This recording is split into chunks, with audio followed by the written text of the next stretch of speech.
nuestra conferencia. Es un gran honor para mí presentarles esta segunda parte. For those of you who need English simultaneous translation and are just joining us, please note at the bottom of your bar there is a little globe, and you can use the English channel to hear the presentation in English. Y ahora lo invito a Ali a hacer la presentación de nuestra prestigiosa doctora Ana Bouquet. Correcto. Muchas gracias, Claudia. Buenas tardes a todas, a todos, bienvenidos de vuelta. Estoy muy contento de poder estar aquí en esta sesión y de estar participando en este lanzamiento de la red y de ahora tener el privilegio de presentar a nuestra querida doctora Ana Bouquet Corleto. Ella es investigadora, titular y directora del Centro de Investigaciones y Estudios de Género de la UNAM, aquí en la Ciudad de México. Es doctora en Sociología, maestra y licenciada en Psicología. Y también es especialista en estudios de género y educación superior y tiene diferentes publicaciones en la materia, entre las que destacan Imaginario Occidental y Expulsión de las Mujeres de la Educación Superior, Equidad a Debate, Trayectorias de Mujeres, Educación Técnico-Profesional y Trabajo en México, El orden de género en la educación superior, una aproximación interdisciplinaria y un texto en coautoría que me parece que es seminal en esta materia, que es Intrusas en la Universidad. Bueno, la doctora tiene una amplia trayectoria en la construcción de instituciones, el diseño de políticas universitarias y públicas y el desarrollo de proyectos académicos en el área de género y educación superior. Bajo su dirección se dio la transformación del Programa Universitario de Estudios de Género en Centro de Investigación de Estudios de Género de la UNAM, como estamos constituidos el día de hoy. Es también coordinadora del proyecto Institucionalización y Transversalización de la Perspectiva de Género en la UNAM, coordinadora fundadora de la Red Nacional ANUYES de Instituciones de Educación Superior Caminos por la Igualdad de Género y coordinadora del Observatorio Nacional para la Igualdad de Género en las Instituciones de Educación Superior. Ha recibido diferentes premios, entre ellos el Premio Méliès de la Organización Universitaria Interamericana en 2017 y Margherita von Bretano de la Universidad Libre de Berlín en 2013, como reconocimientos a su trayectoria profesional y sus aportes a las políticas de igualdad de género en instituciones de educación superior. También fue acreedora a la presea Emilia Galindo en 2016, que es otorgada por la Asamblea Legislativa del entonces Distrito Federal, hoy Ciudad de México, en el rubro de ciencia, investigación y difusión. Bueno, ha sido invitada en múltiples ocasiones como conferencista magistral, ponente y docente, así como evaluadora de proyectos de investigación y de artículos académicos a nivel nacional e internacional. Así que, bueno, es una gran trayectoria y es un gran privilegio para nosotras y nosotros el día de hoy tenerla aquí como nuestra ponente magistral el día de hoy con una ponencia que haya titulado Lo académico y lo político, dos vertientes de los estudios de género en las instituciones de educación superior. Así que sin más preámbulo, te escuchamos, Ana. Muchas gracias.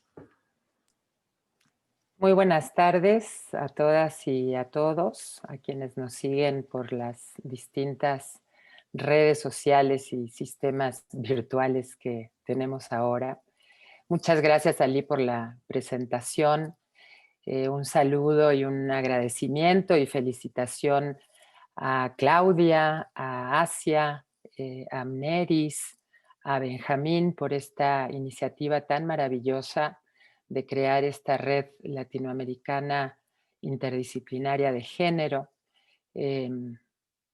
Y bueno, de estudios de género en realidad en las artes, ciencias y humanidades en las Américas, o sea, estamos hablando de Latinoamérica y Norteamérica también. Me parece que es un diálogo que hacía falta, sin duda. Así que felicidades por esta iniciativa. A mí me da muchísimo gusto ser parte de esta red y les agradezco enormemente además esta invitación a poder reflexionar y dialogar con ustedes sobre algunos temas de género y educación superior, justamente. Bueno, yo nombré esta charla como lo académico y lo político, dos vertientes de los estudios de género en las instituciones de educación superior, para hacer visibles justamente dos formas de los estudios de género y del feminismo dentro de las universidades que me parece interesante que las podamos identificar como caminos diferentes, pero al mismo tiempo absolutamente vinculados el uno con el otro. Y eso es lo que trataré a lo largo de esta charla de mostrar y de compartir con ustedes.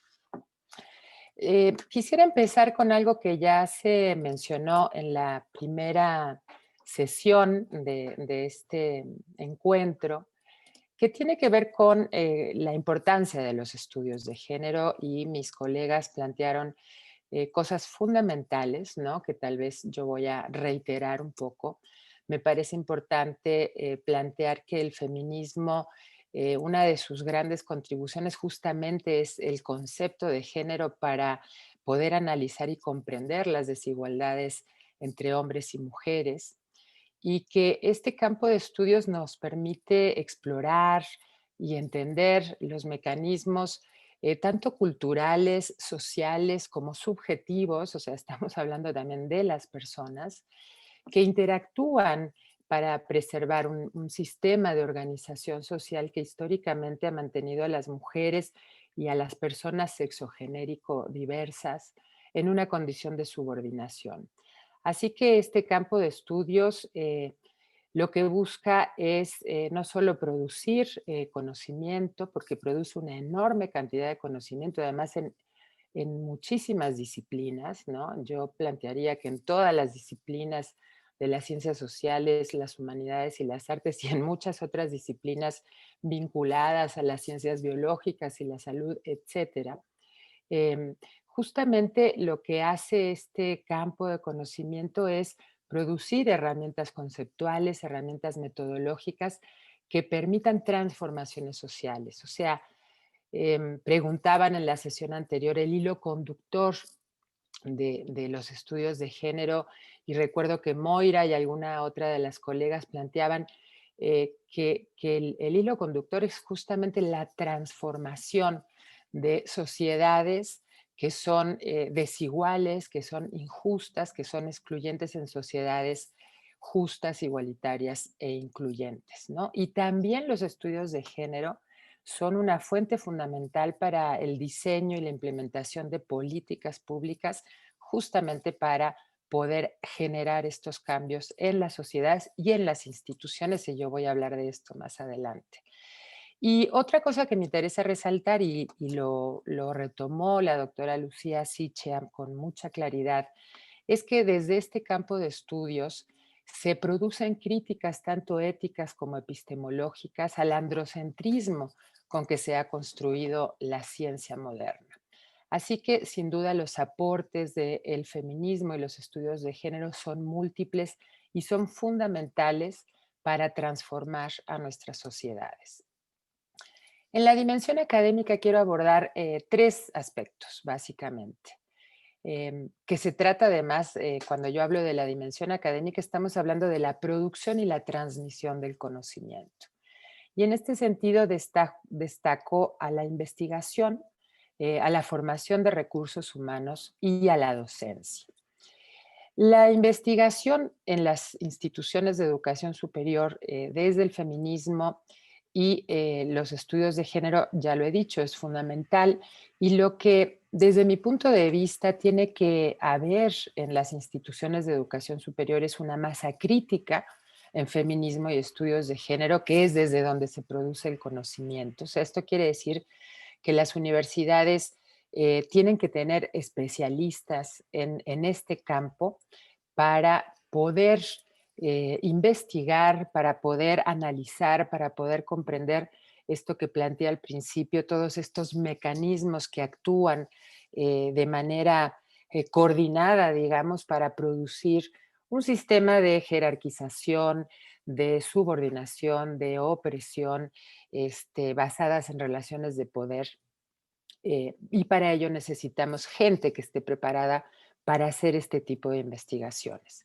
Pero otro aspecto que yo veo en el eje de la investigación es que las universidades deben contar con entidades académicas especializadas en estudios de género. Hay muchas universidades que ya las tienen en Estados Unidos, hay muchas universidades que tienen estos espacios de investigación, incluso si no me equivoco, Claudia y Moira y Asia me podrán decir, desde los años 70.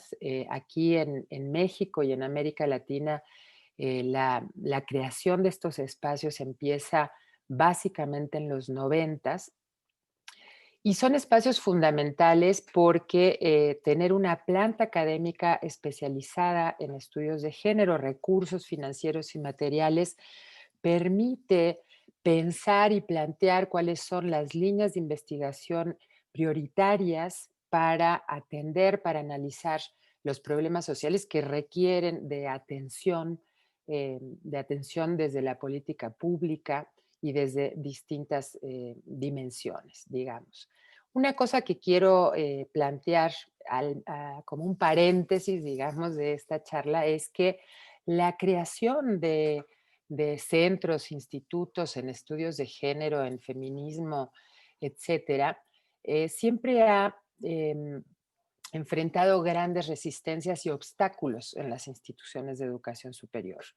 Las universidades crean centros, institutos en muchísimos temas, todos ellos importantísimos, sin duda, con grandes plantas académicas, con mucha infraestructura, y los estudios de género y el feminismo siempre han tenido que luchar por estos espacios. Y eso es algo que nos habla de las resistencias que hay dentro de las universidades a incorporar este campo de conocimiento como un campo legítimo y como un campo importantísimo para las transformaciones sociales que requiere nuestro mundo, ¿no? En términos generales.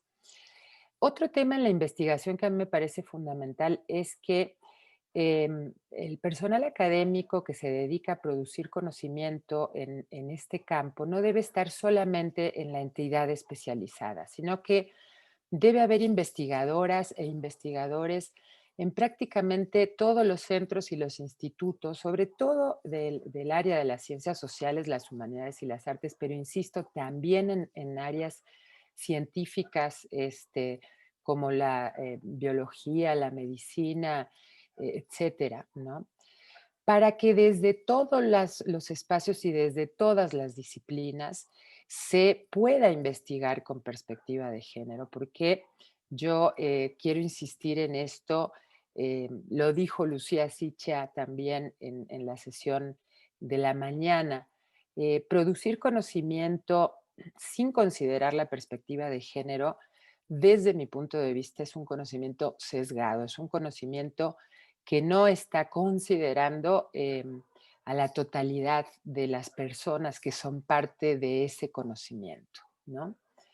Bueno, paso al segundo punto de lo académico de los estudios de género y tiene que ver con la formación de recursos humanos.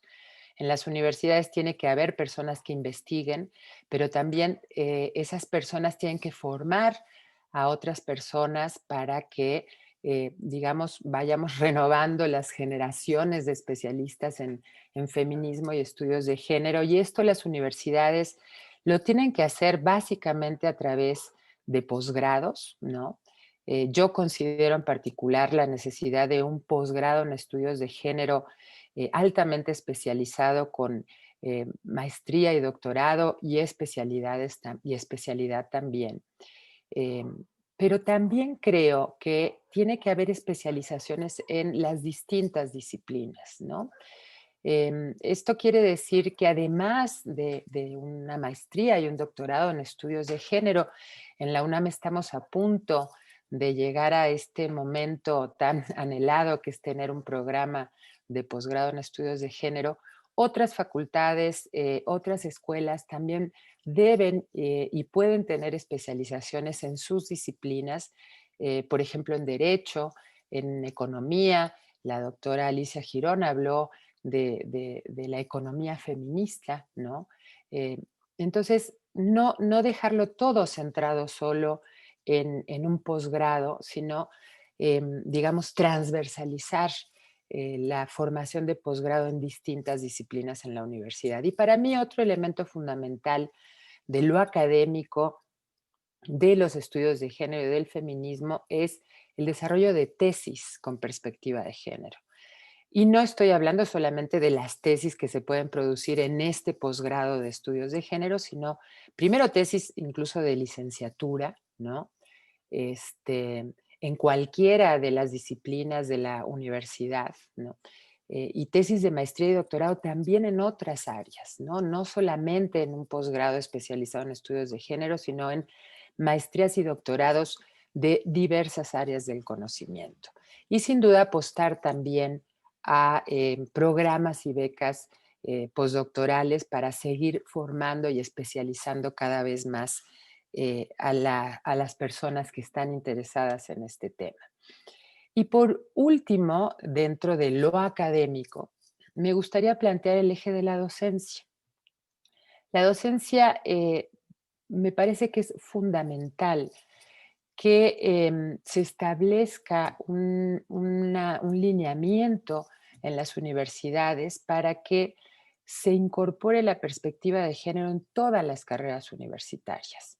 Sin duda acá tendríamos que hacer diferencias nuevamente entre las ciencias sociales, humanidades y artes y las otras ciencias, ¿no? Porque habrá muchas carreras en donde la perspectiva de género se puede transversalizar, o sea, se puede impartir una carrera, se puede tener un programa de estudios, una currícula atravesado por el tema de género.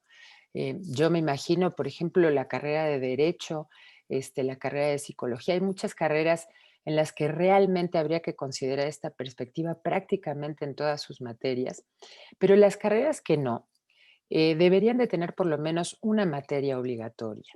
La idea de esto es que la perspectiva de género sea parte de la formación de las nuevas generaciones. O sea, hay que formarse en la disciplina en la que estamos estudiando, pero hay que entender que esa disciplina está atravesada, como toda la vida humana, por el género.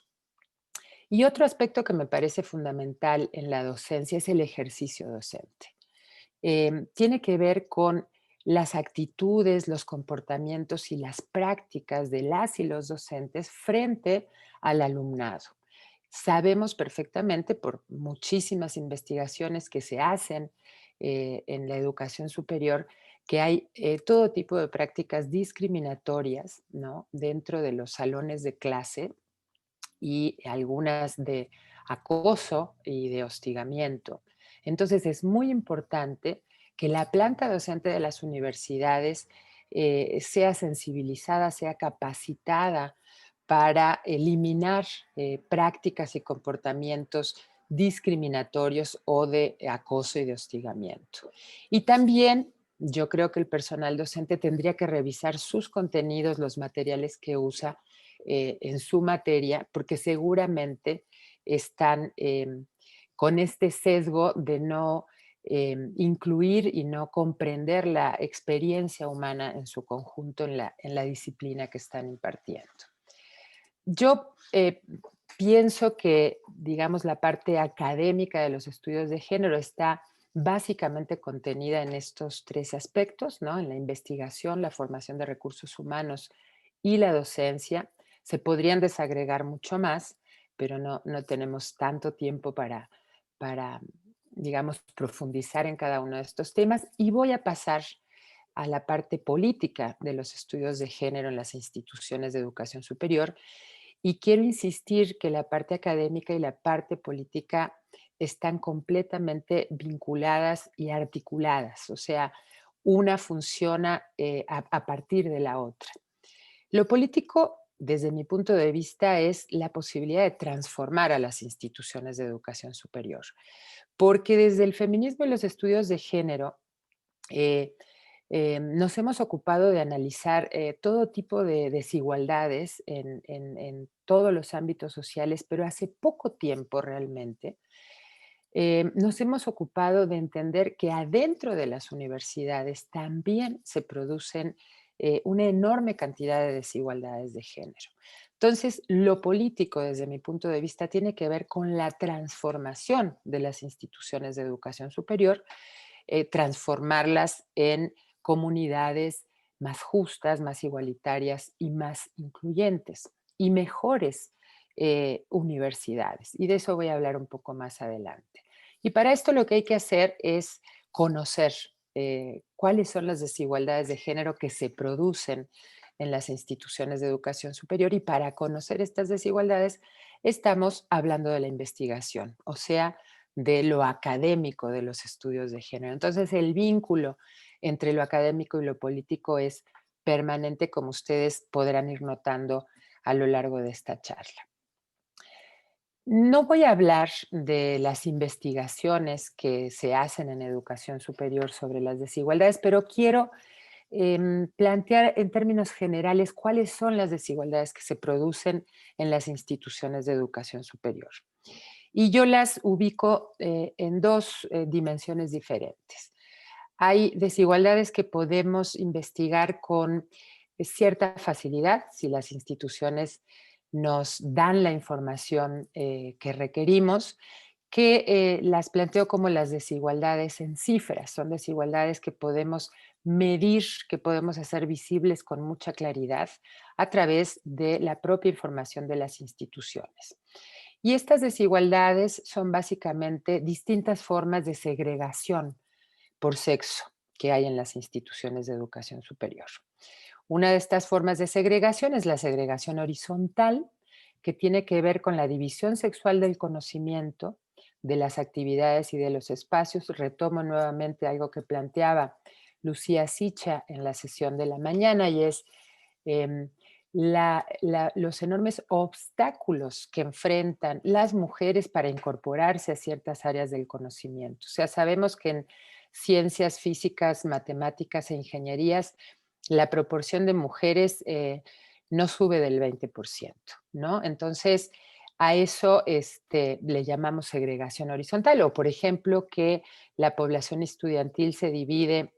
Las mujeres están mucho más presentes en carreras como enfermería, como trabajo social, como pedagogía, y los hombres están mucho más presentes en carreras como ingeniería, etcétera, ¿no? Entonces, eso tiene que ver con la segregación horizontal. Y luego la segregación vertical, que nos habla básicamente del menor acceso que tienen las mujeres a los salarios más altos, a los reconocimientos y a la toma de decisiones, ¿no? O sea, las mujeres adentro de las instituciones de educación superior, igual que en cualquier otro espacio social, tienen menor acceso al dinero, al reconocimiento y al poder. La otra parte de las desigualdades, que yo las planteo como desigualdades ocultas, que son desigualdades que para poder hacerlas visibles, para poderlas medir, para poderlas observar, se necesitan aplicar técnicas más de carácter cualitativo. Tienen que ver con tres cosas fundamentales: con la discriminación que hay en las instituciones de educación superior hacia las mujeres y hacia colectivos de los grupos LGBT, la violencia de género, que es un problema tremendo que hay en las universidades y que ha habido movilizaciones importantísimas. En la UNAM en particular hemos tenido movilizaciones de estudiantes de distintas facultades que, por cierto, déjenme decirles que han impulsado de una manera decisiva cambios normativos y estructurales en la UNAM.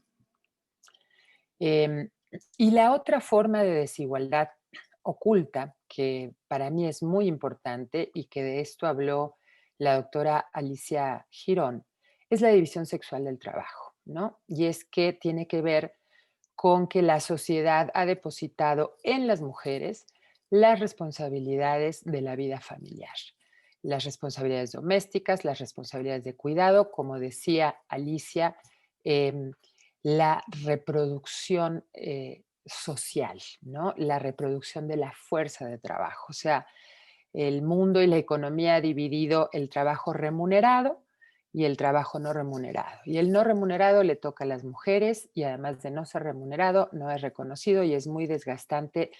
Y todas las mujeres sabemos, y los hombres que lo hacen también, y ahora en época de pandemia es mucho más claro porque estamos metidas y metidos en las casas todo el tiempo, ¿no? Lo desgastante y lo necesario al mismo tiempo que son las actividades domésticas y de cuidados. Y bueno, es imposible que una mujer tenga las mismas oportunidades que un hombre de desarrollar su trayectoria académica si ella destina, por ejemplo, 20 horas semanales más que el hombre a las responsabilidades familiares, ¿no? En fin, yo ahí me podría extender, pero no quiero hablar de las desigualdades, sino pensar en la parte política para transformar a las instituciones de educación superior. Entonces, en lo político, básicamente la propuesta es poder institucionalizar y transversalizar la perspectiva de género. Y yo ubico 3 ejes fundamentalmente que tienen que ver con la normatividad, con las estructuras y con las políticas públicas dentro de las instituciones de educación superior.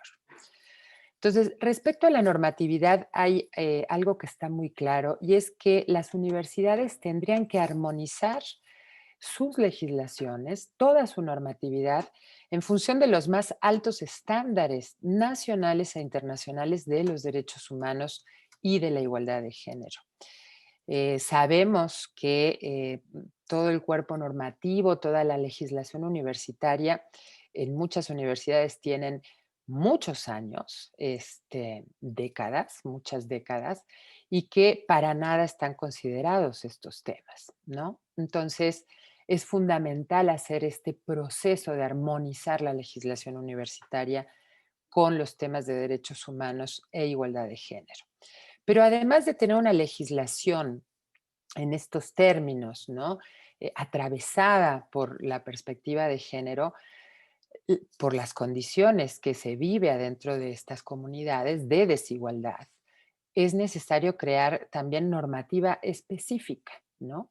Normativa específica para promover la igualdad de género adentro de las comunidades. Y a su vez, también es necesario crear normativa específica para atender, para investigar, para sancionar y para erradicar la violencia de género. La violencia de género, y aquí me detengo tal vez un momento a plantear que la violencia de género es una de las manifestaciones de la desigualdad de género, la más cruda, la más dura, la más terrible, ¿no? Pero es necesario atenderla por separado del impulso de las políticas de igualdad, porque la atención de la violencia de género, investigar los hechos, ¿no? Sancionar a las personas que ejercen estos actos de violencia, es un fenómeno, digamos, que requiere de un alto nivel de especialización y que requiere ser atendido de manera específica. Por eso, desde mi punto de vista, es muy importante tener, por un lado, la normatividad para impulsar la igualdad de género y, por otro lado, la normatividad para poder atender la violencia de género. En el caso de las estructuras, que es la segunda dimensión que yo quiero analizar de la parte política de los estudios de género en las universidades, yo planteo que tiene que haber 3 tipos de estructuras.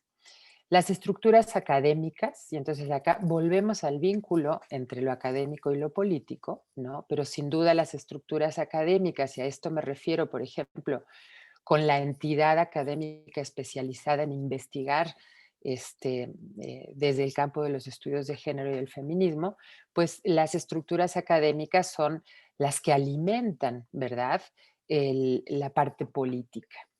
Entonces, tener una estructura académica, sin duda, tener estructuras para la igualdad, igual que la normatividad. En el caso de las estructuras también, yo considero, y este es el modelo que ha seguido la UNAM, lamento mucho que está ladrando mi perro, pero es parte de la situación del confinamiento y no lo voy a poder callar, así que espero que no interrumpa demasiado. Entonces, yo estaba planteando que la igualdad de género, el impulso a la igualdad de género requiere de estructuras especiales. En el caso de la UNAM, tenemos un modelo que yo creo que es bastante bueno y que vamos a ver los resultados que vamos a obtener. Siempre los cambios, las transformaciones de las instituciones no son inmediatos, ¿no? Entonces habrá que ir evaluando. Pero las estructuras de igualdad que tenemos en la UNAM, en particular, son una comisión del Consejo Universitario, una comisión de carácter deliberativo, que es, digamos, el cuerpo colegiado que discute, que dialoga, que reflexiona sobre qué es lo que necesita la universidad para avanzar en la igualdad y para atender la violencia de género, ¿no? Y entonces desarrolla, diseña normatividad, lineamientos, etcétera, etcétera.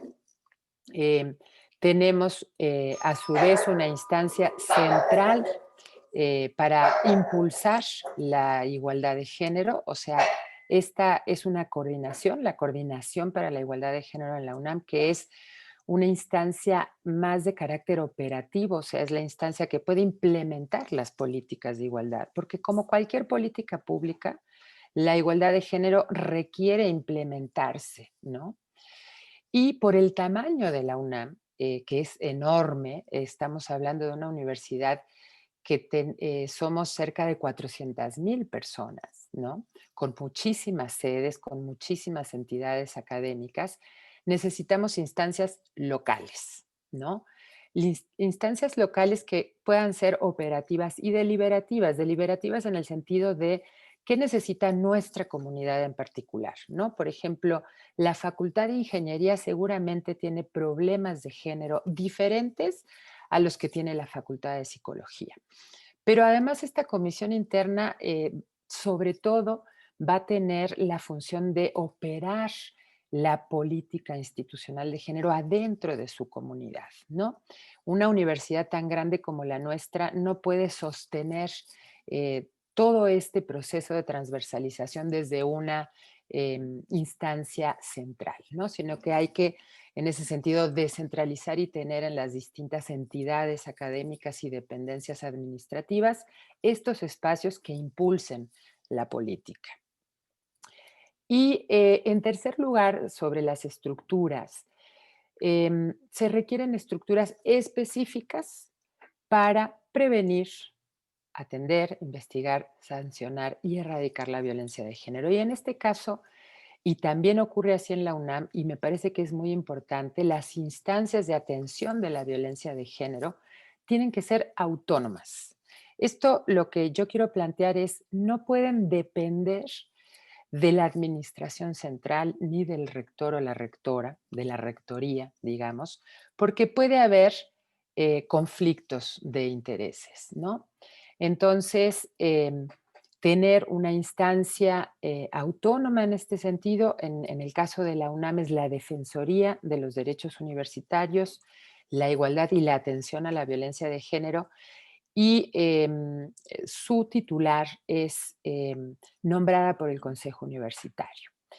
Y a su vez, y esto no ha ocurrido en la UNAM, pero creo que es fundamental que ocurra, esta instancia central, esta estructura central para atender la violencia de género, tiene que tener a su vez estructuras locales, porque nuevamente, insisto, tenemos una universidad de más de 400,000 personas y un espacio no nos va a funcionar para atender las quejas que haya por parte de la comunidad universitaria sobre acoso, hostigamiento, discriminación, etcétera.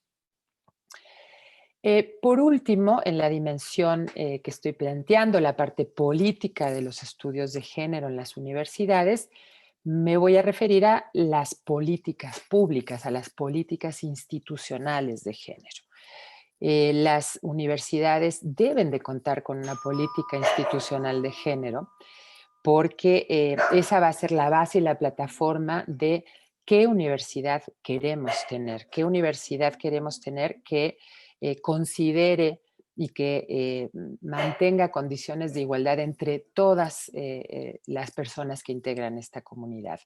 Y para esto, teniendo un plan, digamos, institucional de género, necesitamos a su vez que ese plan aterrice, ¿no?, en la universidad, en cada una de sus comunidades, de sus pequeñas comunidades, ¿no? La Facultad de Ciencias, la Escuela Nacional de Enfermería y Obstetricia, puedan implementar esa política institucional adentro de sus comunidades a través de planes de igualdad.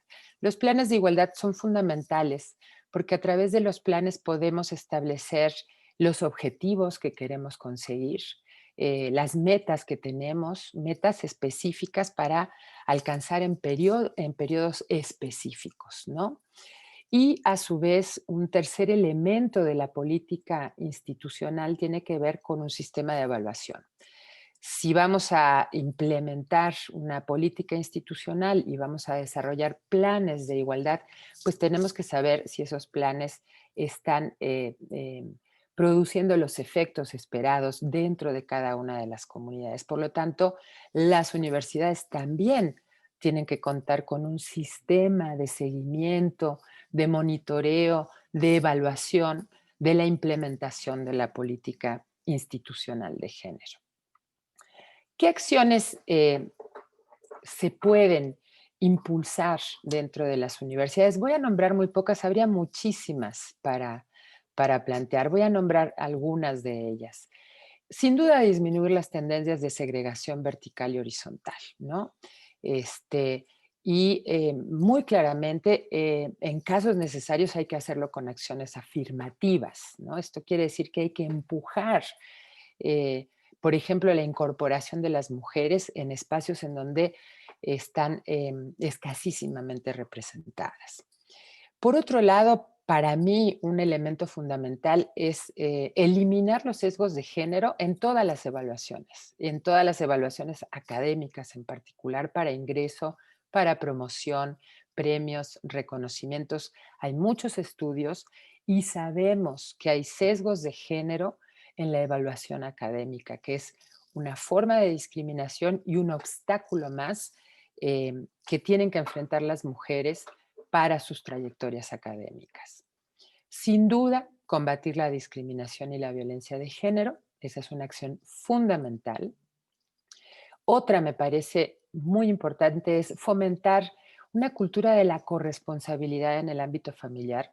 Yo creo que las universidades tienen una enorme incidencia en la vida social y impulsar políticas y campañas en donde se haga evidente que todo el trabajo de cuidados y de tareas domésticas que se desarrollan en los hogares es fundamental que se haga de manera absolutamente equitativa, ¿no? Porque mientras eso no se transforme, las mujeres no vamos a tener condiciones de igualdad ni en las universidades ni en ningún otro ámbito de la vida social, ¿no? Incorporar la perspectiva de género en todas las funciones sustantivas, investigación, docencia y difusión. Yo ya lo hablé en la parte de lo académico, la importancia de incorporar la perspectiva de género como parte de la formación de las nuevas generaciones. Y aquí volvemos a ver el vínculo entre lo académico y lo político, producir estadísticas de género, etcétera, etcétera. Hay muchas cosas que hacer en las universidades para generar comunidades que realmente sean justas, sean igualitarias y además aprovechen a todos sus integrantes. Yo quiero terminar esta charla y dar espacio a un diálogo con las personas que están siguiendo esta actividad a través de distintas plataformas virtuales y redes y demás, planteando cuál es la importancia de los estudios de género y de la igualdad de género dentro de las instituciones de educación superior. Desde mi punto de vista, contribuye a la excelencia científica e innovadora, ¿no? Sabemos, y de esto también hay estudios, que cuanta más diversidad humana hay en los equipos de trabajo, hay más innovación, más creatividad, más excelencia. Y si pensamos que en las universidades incorporamos realmente, ¿no? A todas las mujeres en los distintos espacios universitarios, en los distintos espacios disciplinarios, vamos a tener universidades de mayor excelencia científica con mayor innovación.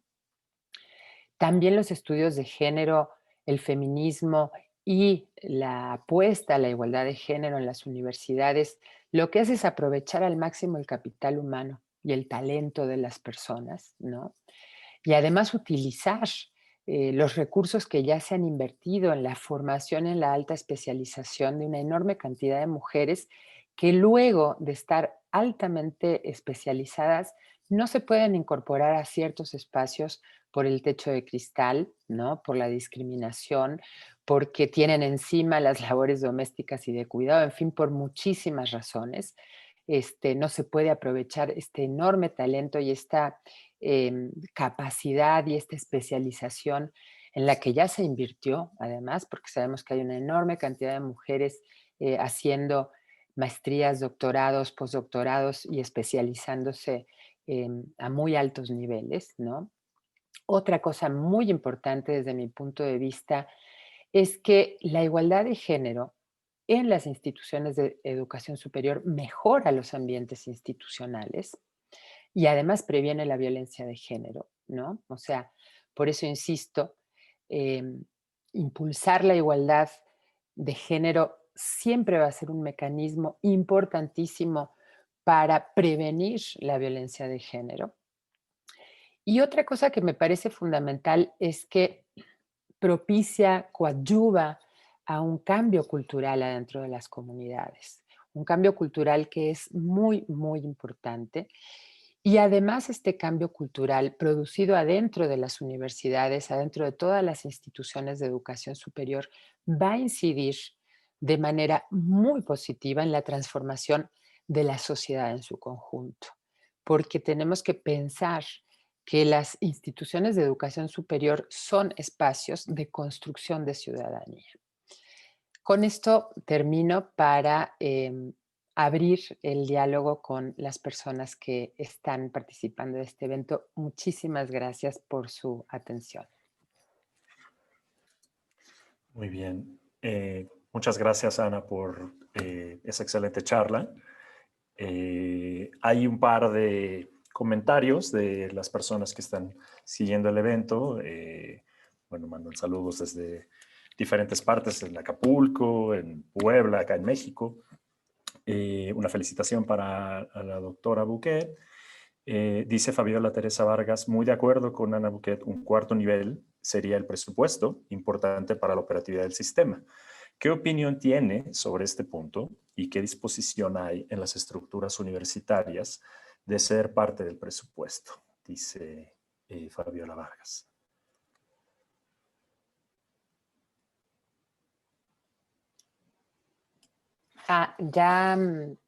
Bueno, si quieres podemos juntar un par. Hay otra pregunta también que alguien más nos hace que tiene que ver un poco con también el tema administrativo y la administración de las instituciones de educación superior, que es cómo se puede enfrentar la intransigencia, dicen, administrativa a introducir materias de y con perspectiva de género desde la trinchera estudiantil.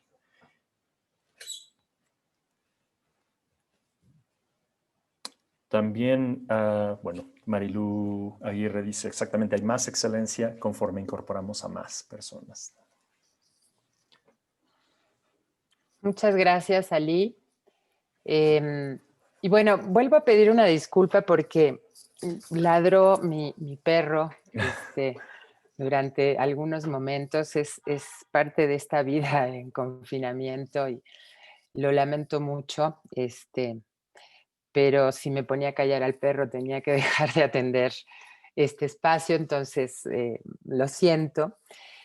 A ver, lo que dice Fabiola es fundamental, el tema del presupuesto, ¿no? Y es una de las grandes críticas, digamos, que hacemos a las instituciones de educación superior que no destinan un presupuesto anual para la igualdad de género. Y efectivamente, como cualquier política pública, las políticas públicas requieren de recursos, ¿no? Y los gobiernos, los estados, lo que hacen es destinar recursos para poder implementar las políticas públicas y las universidades tendrían que hacer lo mismo. Yo no sé cuál es la situación en Estados Unidos o en Brasil o en Argentina, pero en México hay un recurso federal, ¿no?, que es para la igualdad entre mujeres y hombres, que se destina justamente para poder impulsar todas estas políticas a nivel federal, a nivel estatal, a nivel municipal. Y las universidades tendrían que destinar este recurso también adentro de sus instituciones para promover la igualdad de género. Así que lo que yo te puedo decir, Fabiola, es que coincido contigo plenamente, es una dimensión fundamental de la parte política, digamos, de los estudios de género dentro de las instituciones de educación superior. Y sobre la intransigencia administrativa para incorporar materias, que también es cierto, yo te diría que es más que una intransigencia administrativa. Yo plantearía que es una clara resistencia a incorporar la perspectiva de género en las distintas disciplinas universitarias. ¿Y qué se puede hacer al respecto? Pues yo voy a hablar de lo que pasó en la UNAM, que me parece realmente una experiencia muy importante, ¿no? Y voy a hablar en particular de dos facultades, ¿no? La Facultad de Filosofía y Letras de la UNAM y la Facultad de Ciencias Políticas y Sociales de la UNAM tuvieron estudiantes que se organizaron, estudiantes organizadas, se llaman mujeres organizadas de Filosofía y Letras y mujeres organizadas de Ciencias Políticas y Sociales, que en su lucha empezó con la toma de estas facultades y con un pliego petitorio, ¿no?, con una serie de demandas que las autoridades de estas facultades pues tenían que atender, ¿no?, para ir resolviendo el conflicto. Y en esas demandas estaba muy claramente establecido que tenía que haber una materia obligatoria sobre perspectiva de género en la Facultad de Filosofía, por un lado, y en la Facultad de Ciencias Políticas, por el otro. Lo hicieron de maneras diferentes, pero en la Facultad de Filosofía y Letras, por ejemplo, se acaba de aprobar una materia que es obligatoria para todas las estudiantes y los estudiantes, que es una materia, es una actividad extracurricular que funciona como una especie de candado, digamos, que si no se toma esa actividad extracurricular, el alumnado no se puede inscribir en quinto semestre, ¿no? Entonces, es digamos, es un mecanismo muy interesante porque en vez de esperar a una reforma de los planes de estudio, que sabemos que demoran muchísimo tiempo, lo ponen como una actividad extracurricular obligatoria, y entonces de esta manera garantizan que todos los alumnos de la Facultad de Filosofía y Letras, que creo que tienen 17 carreras, ¿no?, alumnos y alumnas, van a tomar esta materia. Pero además en sus exigencias también piden la capacitación al personal docente, porque esto también es muy importante, ¿no? Es muy importante que haya una materia sobre perspectiva de género, pero es fundamental que las y los docentes, como yo lo planteaba hace un rato, tengan conciencia de la discriminación y la violencia de género que se ejerce dentro de las aulas, la transformen y además tengan conciencia de qué están enseñando, qué contenidos están enseñando y qué materiales están usando. Así que a esto yo lo que puedo plantear es, en la UNAM, digamos, esto lo logramos gracias a los movimientos de las estudiantes mujeres. Correcto. Hay un par de inquietudes más. Un par que creo que van muy de la mano es lo que, por ejemplo, plantea Stephanie Salgado. Dice, considera que implementar la paridad de género en las contrataciones de académicos y administrativos es una estrategia viable. Y esto está relacionado un poco con el comentario que hace alguien más también, que no está aquí su nombre, pero dice, ¿cómo se puede lograr igualdad de género si la mayoría de funcionarios son hombres? Por un lado. Y por el otro, También hay quien plantea, aquí Larry Larry Murillo, me gustaría saber de qué manera los egresados de la UNAM podemos contribuir a involucrarnos para consolidar estas iniciativas sobre la equidad de género en nuestra universidad. Eso también es interesante. Y por el lado también de la política institucional, hay un par de preguntas que también creo que tienen digamos, esa misma perspectiva. Por un lado está lo que dice María Elena Acuña, que manda saludos desde Chile. Dice, ¿qué opina de las políticas que con la intención de transversalizar la perspectiva de género a nivel de las asignaturas intentan que todas las docentes y los docentes enseñen módulos de género y feminismo? ¿Es eso un desconocimiento a la especialidad de este campo teórico y del esfuerzo de quienes se han formado por años en este campo? Y por otro lado, Meritzel Calderón Vargas dice, saludos desde Tijuana, ¿qué tan importante ve que la Convención de Palermo respecto de anticorrupción, cohecho, lavado de dinero, etcétera, se cruce con las acciones de las universidades?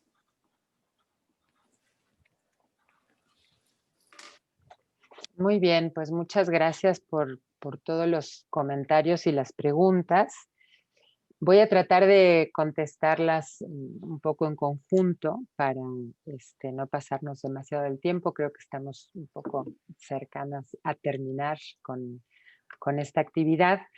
Entonces, a ver, la paridad en las contrataciones, yo creo que se puede caminar hacia allá, ¿no? Que la idea sería caminar hacia allá.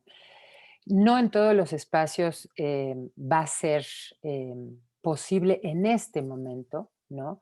Porque hay espacios realmente dominados por lo masculino desde siempre, ¿no? Y en donde hay muy, muy pocas mujeres y en donde son muy pocas las mujeres que se especializan en esos temas, ¿no? Por eso, para mí, una de las lógicas importantes es poder ir desdibujando o deshaciendo la segregación horizontal en la población estudiantil, ¿no?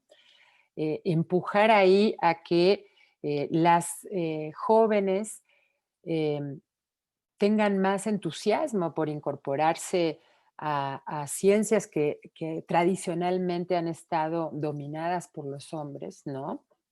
Porque de esa manera vamos a tener cuadros, vamos a tener recursos humanos especializados en esas áreas que puedan competir en una contratación de una plaza académica, por ejemplo, no sé, en ingeniería petrolera o en nanociencias o en espacios donde hay muy pocas mujeres, ¿no? O sea, no lo podemos hacer de un momento a otro. La paridad se puede lograr en muchos espacios. En México, por ejemplo, tenemos paridad en los espacios legislativos, ¿no? En la Cámara de Diputados hay paridad y eso se puede lograr, pero no necesariamente en ciertas disciplinas en donde tenemos muy pocos cuadros de mujeres formadas para entrar.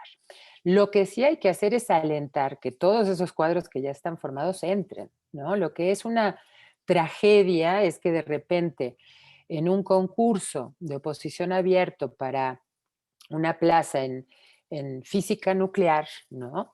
Se presenten 3 hombres y una mujer y la mujer esté muy equiparada a los méritos de los 3 hombres y elijan a un hombre. Eso es una tragedia. Eso es lo que no debería de estar pasando en las universidades y eso es lo que nos va a permitir caminar hacia la paridad.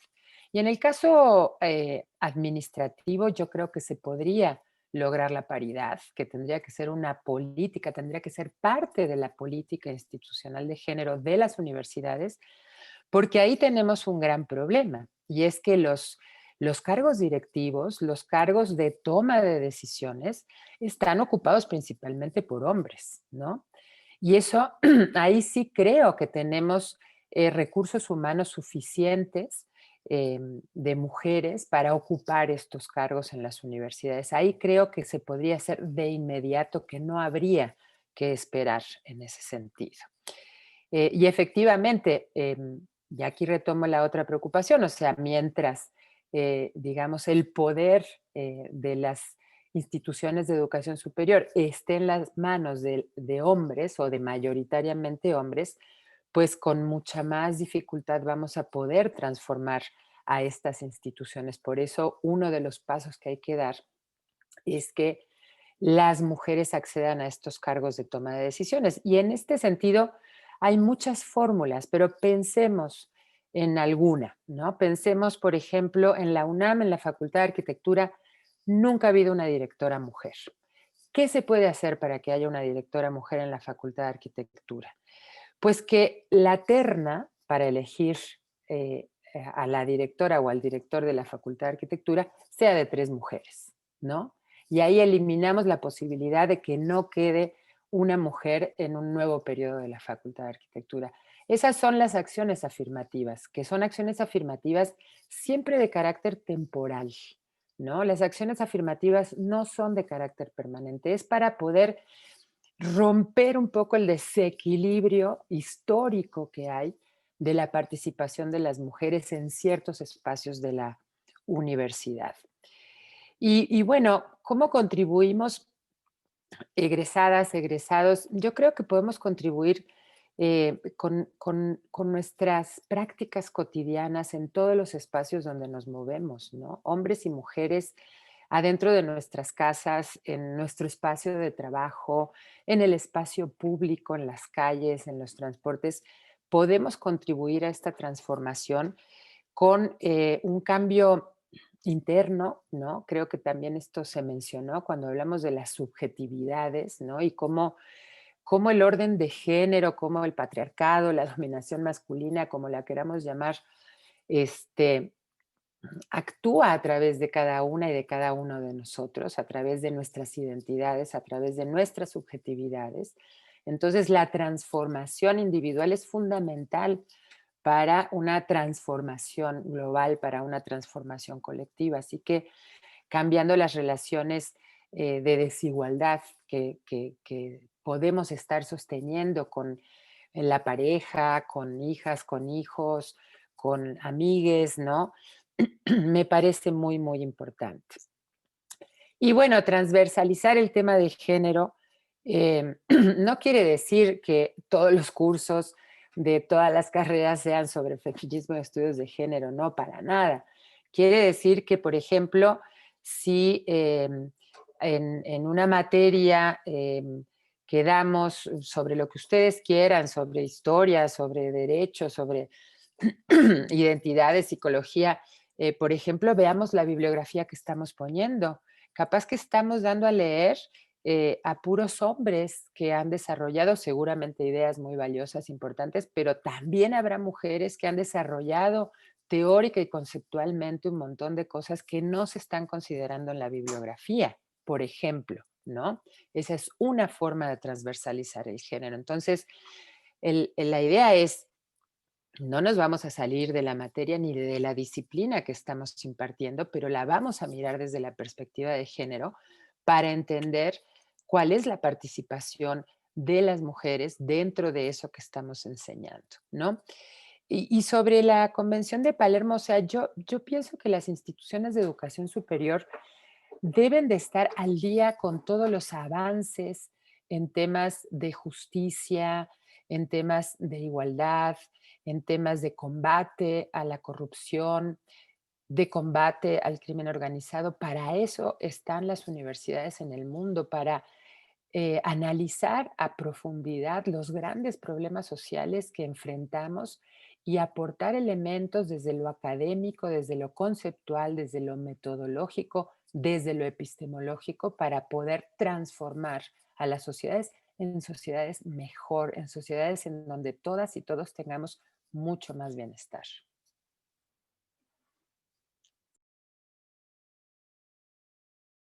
Sí, bueno, como decía Ana, ya estamos un poco sobre el tiempo, pero creo que hay un par de cuestiones más que valdría mucho la pena, si pudieras comentar un poco sobre ellas, Ana. Una, por ejemplo, tiene que ver lo que plantean tanto Ileana Palafox como Heréndira Infinita sobre el presupuesto, este tema del presupuesto que se tocó también ya. Por un lado, que en la UNAM, dice Ileana, hay en diferentes escuelas y facultades se han estado creando unidades de atención a la violencia.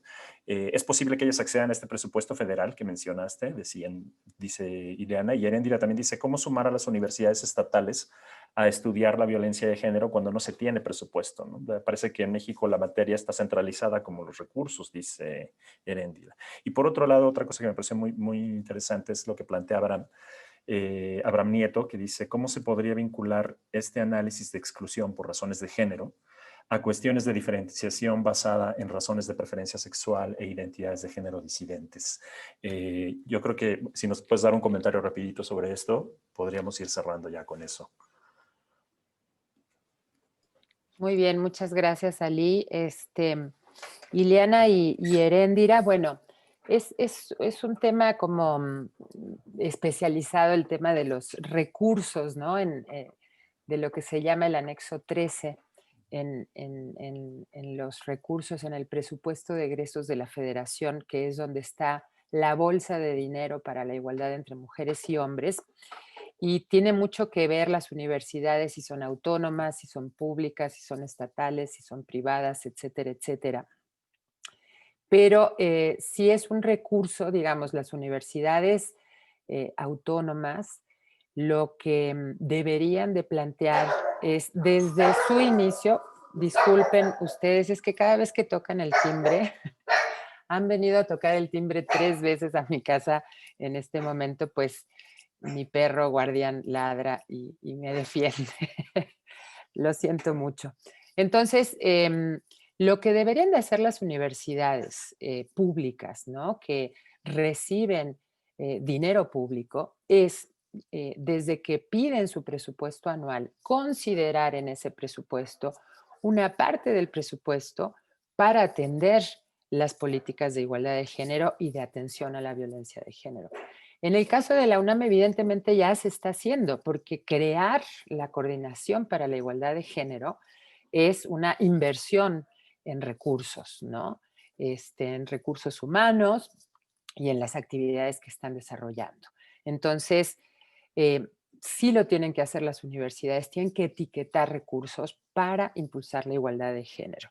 Y tienen sin duda que, y esto tiene que ver, no sé si es Ileana o Heréndira la que lo preguntó para investigar sobre la violencia de género, esto tiene que ver con la parte académica y con la parte política. Por ejemplo, nosotras en el CIEG, en el Centro de Investigaciones y Estudios de Género, una de nuestras investigadoras, la doctora Lucía Núñez, trabaja sobre los temas de violencia de género, ¿no?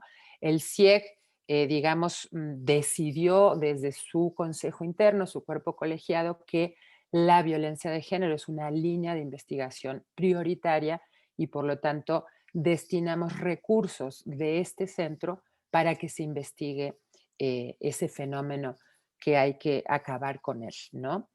Y respecto a Abraham, la pregunta sobre diversidad sexual está contenida en todo esto. O sea, cuando hablamos de igualdad de género, sin duda que el problema estructural profundo es entre mujeres y hombres, digamos, pero tiene que ver con, y también lo decía alguna de mis colegas en la mañana, tiene que ver con todo lo femenino y lo feminizado, ¿no? O sea, o con todas las identidades que no cumplen con el modelo del orden de género hegemónico y tradicional, ¿no? Entonces, en las universidades tenemos que trabajar por la igualdad de género, hablando de la igualdad de las mujeres adentro de las universidades y de cualquier persona, grupo o colectivo que pertenezca a los grupos LGBT, ¿no?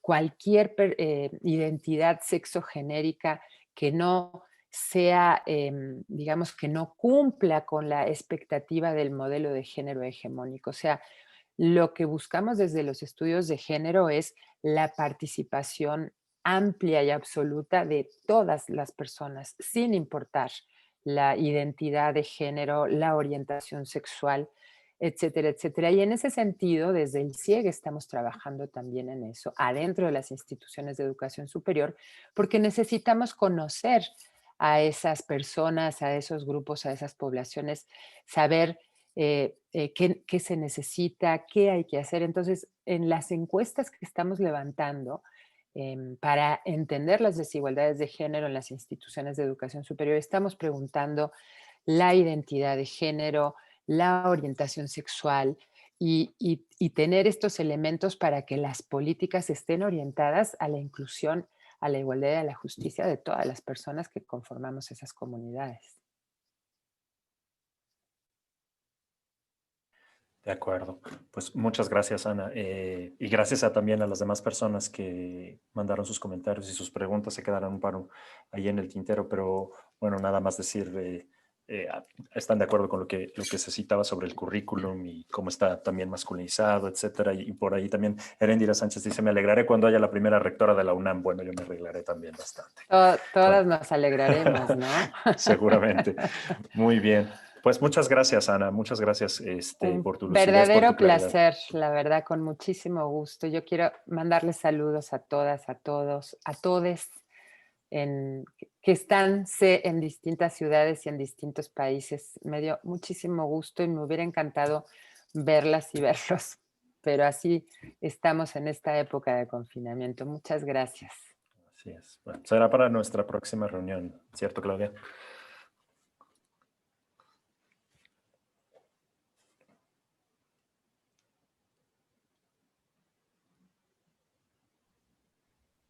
Estaba en mudo. Muchísimas gracias, Ana, por realmente una presentación excelente, mucho para pensar y mucho para hacer también.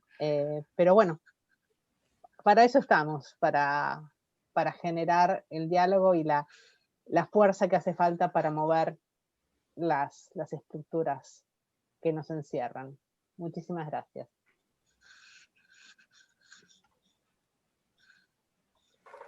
Benjamín, te cedo la palabra. Muchas gracias, Claudia. Y pues no me queda sino presentarme para quienes no sepan quién soy. Benjamín Juárez Echenique, director del Centro de Estudios Mexicanos de la UNAM en la ciudad de Boston, ubicado en la Universidad Pública de la ciudad, en UMass Boston, y también miembro del Consejo Ejecutivo de la Red Interdisciplinaria de Estudios de Género de América. Y pues me complace mucho participar en la clausura de este gran evento y el primer paso en el lanzamiento de la red. Lo que más celebro de esta red es la apertura incluyente a académicas y académicos que abordan los estudios de género desde sus distintas disciplinas y así enriquecen nuestras perspectivas y abren la colaboración en todo el continente y más allá. He tenido responsabilidades académicas y artísticas, tanto en instituciones públicas como privadas en México y en Estados Unidos, y siempre he asumido un compromiso por fomentar tanto esta disciplina como crear un clima de equidad y justicia, como hacía referencia la doctora Buquet. Tuve la suerte además de ser uno de los mentores de Lina González Granados, una brillante directora de orquesta colombiana que la semana pasada dirigió la Orquesta de Chicago y ahora va a estar dirigiendo la próxima semana aquí la Orquesta de Boston y es también directora dentro del staff de la Orquesta de Filadelfia, una de las más brillantes directoras jóvenes, que ha asumido una responsabilidad muy grande en su carrera por dirigir la música de Latinoamérica y particularmente de compositores latinoamericanas como Gabriela Elena Frank y Gabriela Ortiz, también profesora de la UNAM. No me queda sino darles las gracias a Claudia, a Amneris, a la doctora Ana Buquet, a mi querida y brillante amiga Moira, a cada una de las coordinadoras de los grupos, cada participante, las intérpretes que han hecho un trabajo impecable y muy, muy en especial a Asia Nupen y a Héctor, que han realmente puesto muchísimos kilos y muchísimas horas y días en el nacimiento de esta red que realmente considero un gran logro para todas, todos y todes. Y pues te escuchamos, mi querida Moira. Muchísimas gracias. ¿Estoy en el lugar correcto? A ver, speaker, ok. Muchísimas gracias por darme la palabra, mi querido Benjamín. Yo también quisiera cerrar con, primero y principal, unas palabras de agradecimiento profundo a Eija Nopane y a Héctor Zavala en México, desde ya a las intérpretes. He estado en sus zapatos y sé muy bien lo difícil que es y lo estresante que es, así que aplausos para las intérpretes. Y desde ya, por supuesto, agradecer a mi querida Claudia por haberme invitado a este comité ejecutivo, a Amneris, a Benjamín, a Lucía, a Alicia y a Ana por habernos, al menos a mí, haberme introducido en la situación de la UNAM en particular y en la situación de la Ciudad de México. Me pareció interesantísimo lo que decías.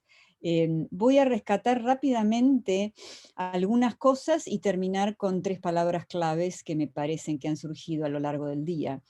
Rescato, por ejemplo, la necesidad de traducción al inglés y de la generación de una biblioteca feminista que venga del sur. Esto sí es una cosa que tenemos que crear. Descato la necesidad de generar conceptos de la región, pero también de desenterrar conceptos que están en sótanos, que no circulan y que tenemos que hacer circular. Están allí, han sido producidos, han sido escritos y no los conocemos ni siquiera nosotros mismos en la región. Rescato que en todas las ponencias, todos hablamos de lo mismo, del hecho inevitable de que el ser hablante significa estar en género. No hay absolutamente ninguna posibilidad de salir de esta condición, con lo cual la perspectiva de género es absolutamente humana, es necesaria, es inevitable. Descato también que a lo largo de todo el día surgió, yo creo, el hilo conductor, volviendo a la metáfora del hilo conductor de la política, de la cuestión de que habitamos arreglos sociales con respecto al género que nos son incómodos, opresivos, insuficientes, desagradables, inclusive yo diría estructuralmente violentos. Con lo cual la necesidad del cambio se impone. Otra cosa que surgió que me parece interesante recalcar, y creo que sobre todo Benjamín la trajo, es que me parece, tengo la sensación de que nos está faltando un grupo sobre derechos humanos, que también es una cuestión que podríamos afilar. Me encantó el colorismo de Alicia, la perspectiva de una economía púrpura y una economía verde. Creo que tenemos que hacer gran uso de los colores y agradezco muchísimo al que hizo el póster el afiche de Line, que tiene unos colores absolutamente maravillosos y que encima nos benefician a todos los rostros en esta situación virtual obligada en la que estamos. Destaco una cosa que dijo Ana que Ana, te quiero decir, yo vengo diciendo hace mucho tiempo, pero me parece que la articulaste maravillosamente bien, con el ejemplo que sucede en la facultad, creo que dijiste Filosofía y Letras de la UNAM, que es la creación de una materia o de una actividad práctica o una actividad extracurricular que sea obligatoria para el estudiantado y para el profesorado, con respecto a adquirir los elementos básicos de lo que significa habitar el género. Y rescato por último también algo que dijo Ana también, la necesidad de transversalizar la problemática de género en todos los ámbitos universitarios. Vuelvo al campo por la lucha por legitimar los estudios de género. Yo no conozco muy bien el estado de los estudios de género en otros países latinoamericanos. En la Argentina está bastante desarrollado, pero sí, efectivamente, Ana, como vos decías, en Estados Unidos es un campo establecido desde los años 70, o sea que aquí no se necesita ese trabajo tanto, ¿no? Y por último, porque veo que ya estamos muy sobre la hora, no quiero perder la brújula de lo político, que es una brújula que surgió a lo largo de todo el día. Y voy a rescatar la brújula de lo político con 3 palabras que quiero subrayar, que aparecieron repetitivamente. Una palabra es el entusiasmo. Quisiera traer a colación esta profesión que me toca en esta parte de la vida y decirles que el entusiasmo en realidad tiene una raíz que significa inspiración divina en nuestro interior. El entusiasmo quiere decir que estamos inspirados divinamente. El entusiasmo por la necesidad viene del no ceder, de algo inevitable, etimológicamente hablando. El entusiasmo por la necesidad del cambio, el cambio viene del trueque de una cosa por otra. Entonces quisiera resumir estas 3 palabras en una oración que se me ocurrió escribir. Creo que todos, todas y todes estamos unidos a esta red con un entusiasmo por la necesidad del cambio hacia un mundo donde la adrenalina nos oriente al amor y no al horror. Muchísimas gracias todos los presentes, todas, todes, todos los presentes por estar con nosotros.